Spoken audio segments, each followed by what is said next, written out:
Hey everyone, what's up? It's me, Thomas. Today, well, here's the game theory. So this is titled The Tragedy of Deltarune. Yeah, that's right.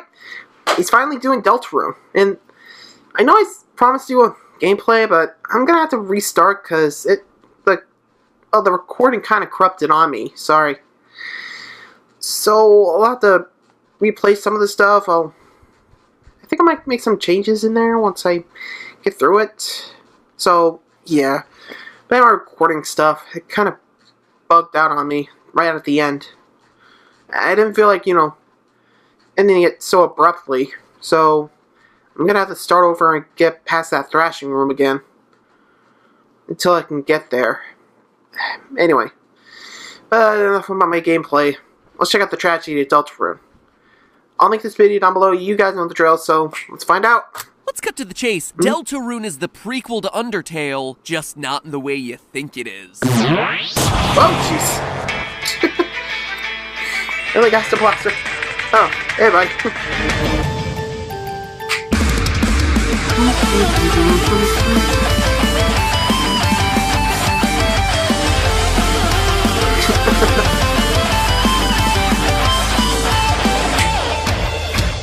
Internet. Heyo. Welcome to Game Theory, where if Sans is Ness, then you know Lancer is gonna be Lucas. I mean, the hair is a perfect match, and the letters in both names are identical, provided you swap out two, add one, and mix them all up. Theory confirmed. And now that we've definitely proven that connection beyond a shadow of a doubt, a few quick announcements. First, Holiday Theory wear is still available, so if you like soft, cozy, oversized things with hoods and in the color black, well, boy howdy, did we create something for you. Hats, coats, sweater dresses, PJ pants, check them out. Link is in the description, and if you order in the next couple weeks, you'll get it in time for Christmas. You know the drill. But don't wait too long, because a lot of the items are selling out fast. In other, quite frankly, more important news, you may remember that earlier this year, we lost our longest-running team member, Ronnie, to suicide. In his honor, on Monday, November 26th, we're doing a 6-hour live stream to raise money for the Brain and Behavior Research Fund, which funds scientific research that is actively looking for better treatments and potential cures for mental health issues like depression, anxiety, and bipolar disorder. It is a fantastic cause, and obviously one that hits close to home for the Theorist family, so if you have the time to join us and potentially donate, we would be so incredibly grateful. We have a ton of special guests coming from all different corners of YouTube to be a part of this thing, so it should be a long day full of a lot of fun, all for a cause that could benefit a lot of Theorists out there, so please mark it down in your calendars, November 26th, starting here on the channel at noon Pacific time, running for at least 6 hours, all for an amazing cause. Alright, updates out of the way, let's figure out what's really going on in this game. In case you missed it, Deltarune came out of nowhere. One day, the Undertale Twitter account just started randomly going off about new futures and connections, and then all of a sudden, here's a link to a sketch-tastic website that totally doesn't look like it's a virus waiting to happen. But after malware checking the file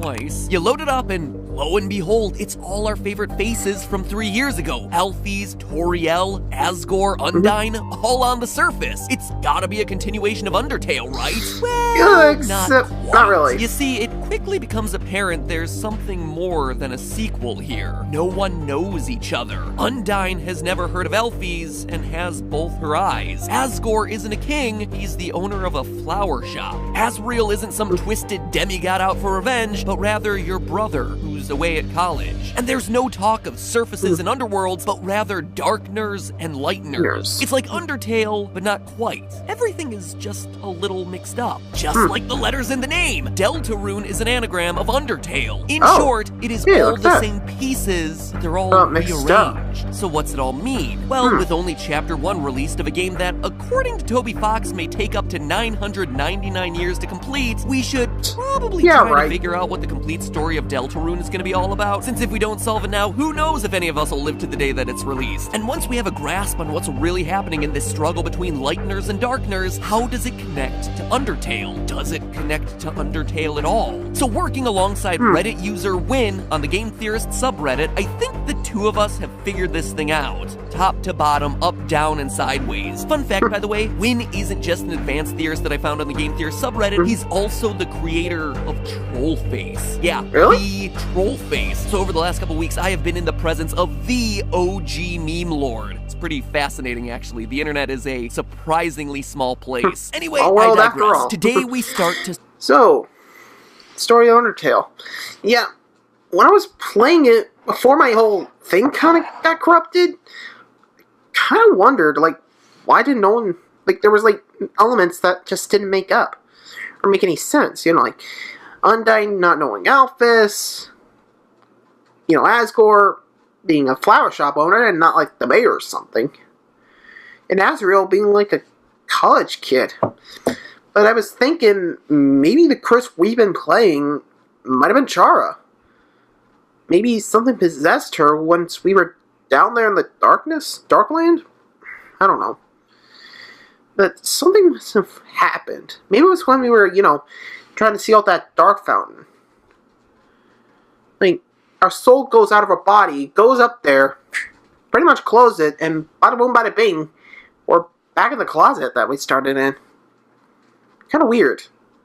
But I'm thinking, maybe that fountain actually, you know, corrupted our soul into the Chara that we know.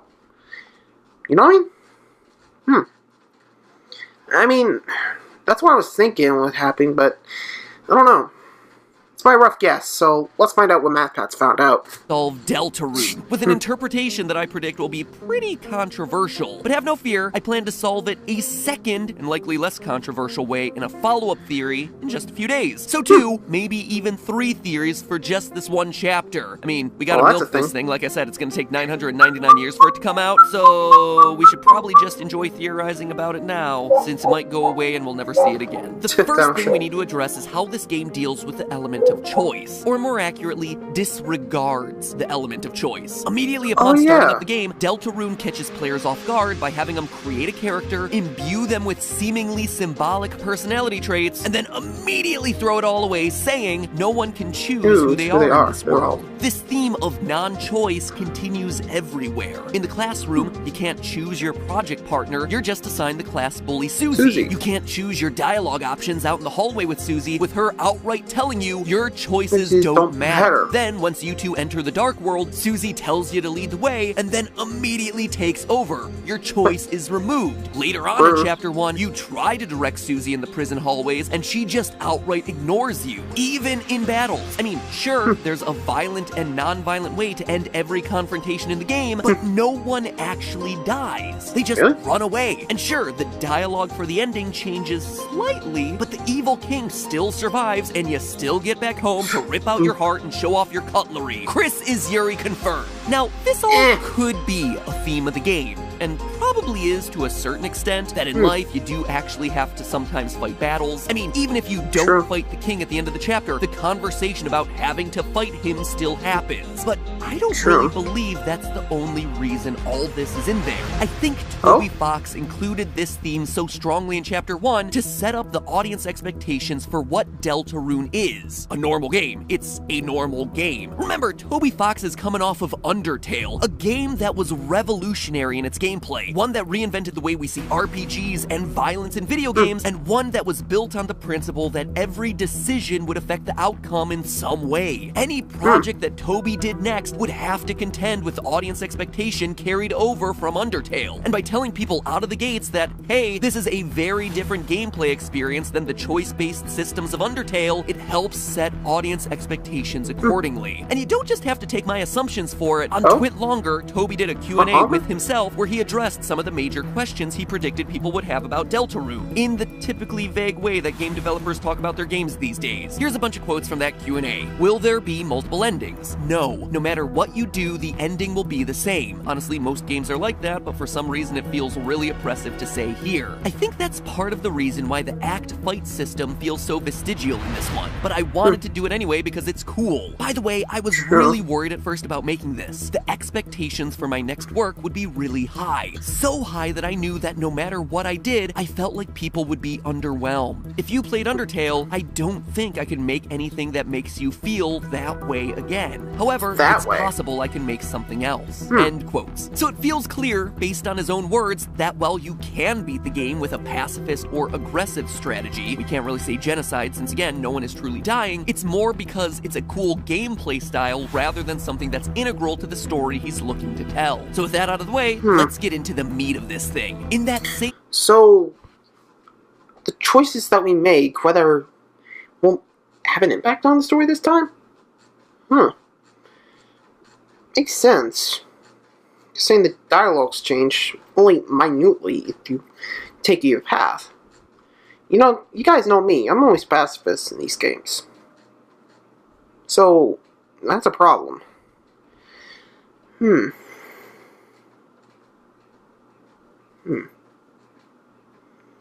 Still, what's going on?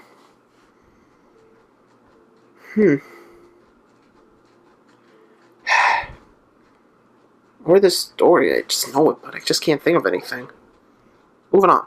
Interview, Toby Fox asked and answered this question. Is this a sequel? What's going on? I'm worried if people worry too much about what it is, they might not be able to properly enjoy it. I will say that basically what you're seeing here is not the world of Undertale. To rephrase that, Deltarune's world is a different one, with different characters that have lived different lives. A whole new story will happen. With this information out in the world, it got people immediately thinking about alternate universes, and some connection to the Gaster experimentation. But I'm not sure that's quite the right angle to go here. You see, Deltarune immediately lays its cards on the table, pun not intended.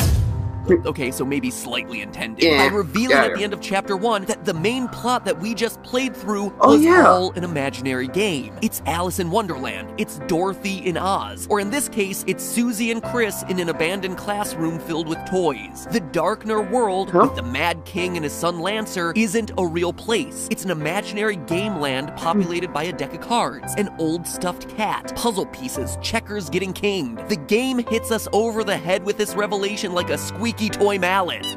Oh wait, that's also a character in the Darkner world. But for further proof of the it's all imaginary angle, just look at Chris's weapon descriptions. Chris's wood sword is described as a wooden blade with a carbon-reinforced core. But if you check your inventory after returning to your hometown, suddenly you're holding a pencil, wood with carbon in the middle. The same is true with Chris's spooky sword. If that's what you have equipped when you end your journey and hop into the Dark Fountain, Chris is then left with a Halloween pencil in the real world. For even more proof, Chris's ball of accumulated junk that is also in his inventory is largely alluded to be all of the items you collected across your journey. It changes based on what's in your inventory. Attempting to throw it away will make Chris's hands shake as though he doesn't want to give it up. Chris's internal life is clearly rich and vibrant, and he holds strong emotional attachments to it, which is why it's all the more impressive that he makes the decision to let Susie become a part of it. Susie is clearly the class bully, but she's a much deeper character than what that might imply. Throughout Chapter 1, Susie is repeatedly defined by being hungry. Shortly after being introduced, we catch her eating chalk, at which point she lashes out in anger. In the Dark World, she goes on to steal a cake, munch on Lancer's salsa, demand Ralsei bake cakes for her, and raise funds to buy chocolates from the bake sale, which puts her initial reaction to the chalk moment into a new perspective. She's angry because someone just saw how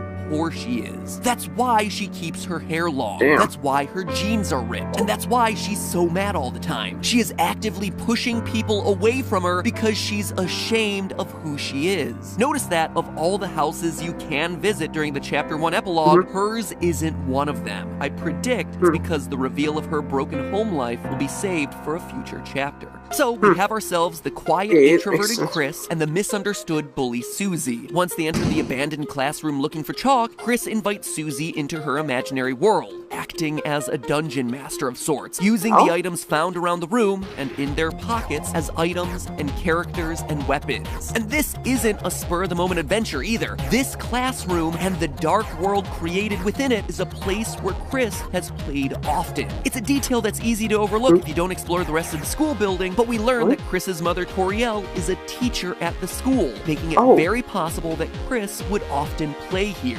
This was once her safe space, a place of of creative freedom and happiness, a place where her and her older brother Azriel would play, at least until he left for college. Enter Ralsei, our third hero of light, and an anagram of the name Azriel. Coincidence? You know it's not. By talking to people around the town, we get a very clear picture of the Dreamer family backstory. At some point early in his life, Chris was adopted into this family, becoming the only human in a town full of monsters. Azriel, who's slightly older, is portrayed as the town's golden boy, singing in the church choir, going to dances with Caddy, picking up chicks with burger pants. The family was happy. From talking to Father Alvin at the church and the waitress at the diner, we can piece together that they used to attend church every Sunday, followed by a breakfast, at least until Toriel and Asgore got a divorce. As the waitress in the diner says, of course, things happened and then y'all stopped coming together, but every Sunday you and your brother'd still come in. He'd order you a hot chocolate. You must really miss him. And those words couldn't be more true. In the aftermath of the family's divorce, Azriel protected Chris, served as a loving rock of stability, but then he left too. He went to college, leaving Chris absolutely alone. Remember, Chris has to be adopted, so he's been abandoned by his birth parents, abandoned by his adopted parents, and now he's abandoned by his brother. It's why, when you drink the hot chocolate, your throat gets tight. It brings back painful memories of missing him. If Susie is a bully because she's ashamed of being poor, Chris is brooding and emotionally removed from the world around her because she feels alone and betrayed. He's shut down emotionally for his own protection, and in a figurative and literal sense, he shut the door to that room where he used to play with Azriel, which is why, when it suddenly Okay.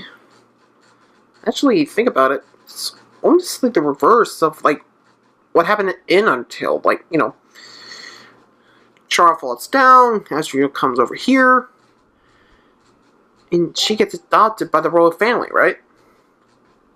Maybe something happened here. But what caused the divorce? Just some infighting or something? Or what's like maybe Chris's, you know, thing going on here just caused like a uproar in the community. Like maybe someone just hates the monsters or hates the humans. I mean, that's what I'm thinking. That would explain it, since, you know, Azriel would have to try to protect her until, you know, he went to college. And that would explain why he, you know, closed himself off. Well, him. Chris, you know, closed himself off, okay? I don't know what gender Chris is, okay? It's kind of hard sometimes to tell the genders. You don't want to be rude. Still, damn. Well, he changes things up. But the ending, though, how does that get explained? Was she just ripping her heart out and just being like the sociopath? Maybe?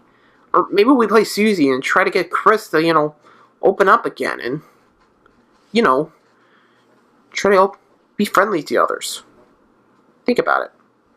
You know? Chris gave Susie a chance to make a friend, but now Chris is just doing the same thing that Susie's doing. Closing herself off to others and acting out and being violent like she was. That'd be an interesting take on part 2. Playing as Susie. Anyway.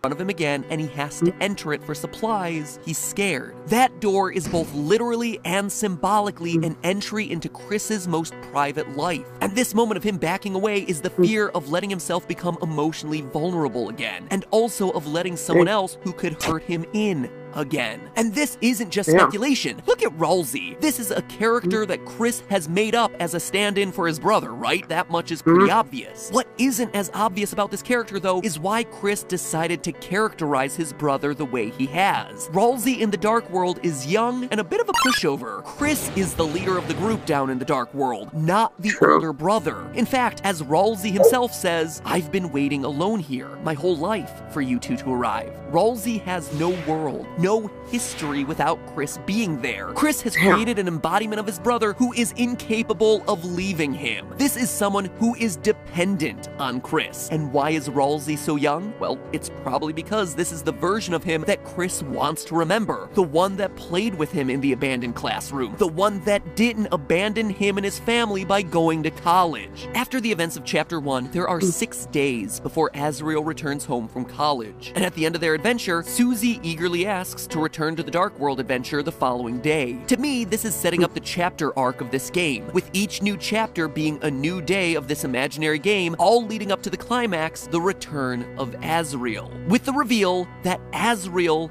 is the Knight, the big bad of the Darkner world. Not the ideal Azriel that Chris has embodied in Ralsei, but the older, real-world Azriel coming home from college, one that runs the risk of shattering the Darkner world once and for all. Look at what we've established so far. Chris uses this game to work through her abandonment issues, especially as they regard her brother in the form of Ralsei. The biggest upheaval for her would be that the brother who returns home from college isn't the same as when he left. The fear that he is now a different person. Now look at what we know about the Knight. We're told that the Darkner world was at peace until the Knight came and corrupted the King of Spades, that he can create dark fountains, and that he's responsible for Jevil, the secret jester boss's fall to insanity, and eventually him being locked up. This all lines up with Azriel's role in Chris's life. In Ralsei's prophecy, he states that the fountains of darkness give this land form, and in a hidden, unused manual buried in the game's files, it confirms that the dark fountains give rise to Ralsei's body. In other words, they are the things that make this imaginary world made of real-life toys come to life, meaning that they have to be tied to either Chris or Azriel, the creators of this world, the storytellers. Now look at Jevil. All his dialogue speaks to how those outside of his prison cell are the ones who are locked up, and that he is the one who's free. He admits, however, that he's lonely, and that he wishes more people to be free with him. Shalm explains that Jevil, quote, started saying bizarre things that didn't completely make sense, but didn't completely not make sense either. Eventually, Jevil started viewing the world as a game, while everyone acting in it is its participants, which we know is actually true here. So Jevil is, in my estimation, the embodiment of Chris's imagination, her childhood spirit. I mean, think about it. The Darkeners are toys who have literally been locked away when no one wanted to play with them anymore. And Jevil is literally and figuratively being kept separate from them because Chris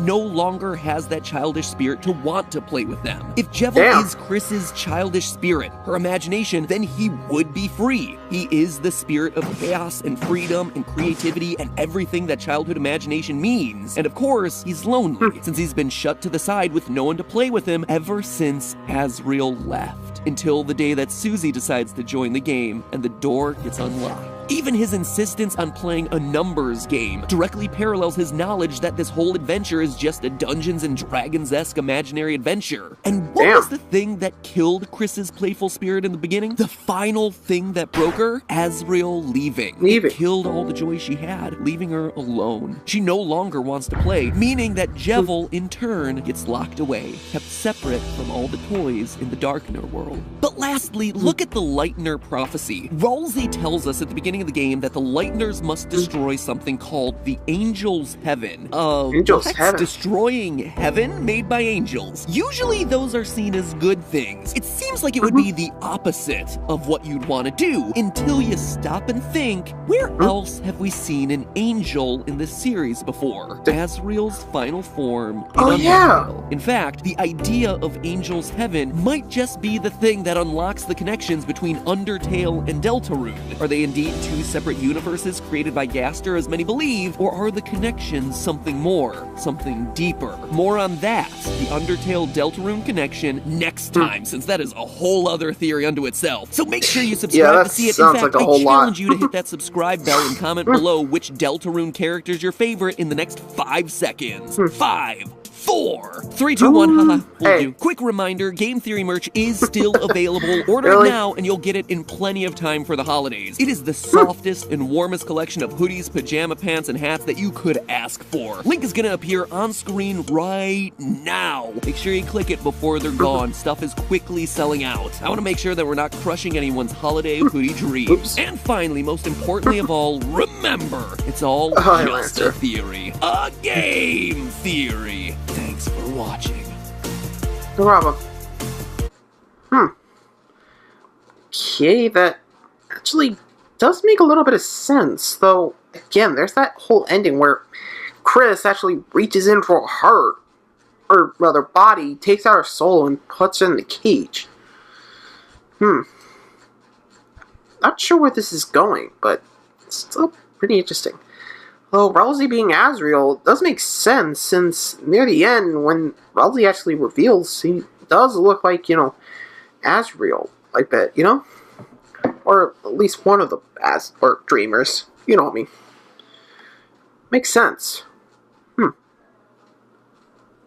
I guess we'll have to wait for more info with that Chapter 2 release. Knowing Toby, it's going to be a tough call to see where this is going. So, until that game's released, thanks for watching, guys. I'll keep an eye out for Part 2. Till then, thanks for watching.